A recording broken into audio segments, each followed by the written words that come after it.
Македонски железници ќе се приклучат кон Ексиу железницата. Заедно со иницијаторот Словенија, со Хрватска и Србија преку овој проект ќе го обединат железничкиот сообраќај, што ќе овозможи побрз, поефикасен и порентабилен превоз на стоки, а поголем профит за компаниите, вели директорот на Македонски железници транспорт Оливер Дерковски.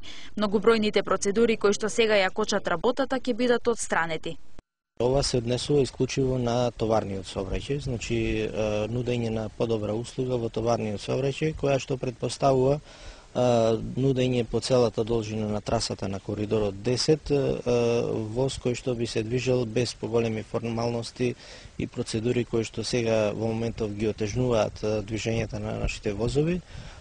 Доколку би се договориле, значи би се намалиле тие формалности, тоа значи убрзување на превозот на стока, а со тоа и добивање на повеќе комитенти, значи и поголем профит за нашата компанија. Дерковски објаснува дека Македонија од почеток имала желба да стане дел од железничката алијанса и е подготвена, но не добила покана, со што на земјава и се закануваше трговска изолација. Правичната идеја на трите земји иницијатори била да се воспостави една траса, која по коридорот 4 преку Унгарија и Романија ги поврзува европските земји со Бугарија и Турција.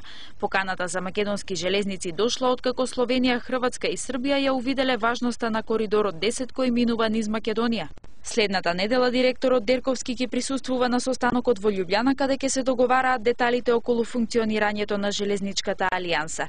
Идејата за формирање заеднички железнички систем на просторите на поранешна Југославија е стара повеќе од една деценија. Договорот е оптимистички и дава надеж дека регионот ќе добие квалитетен железнички транспорт.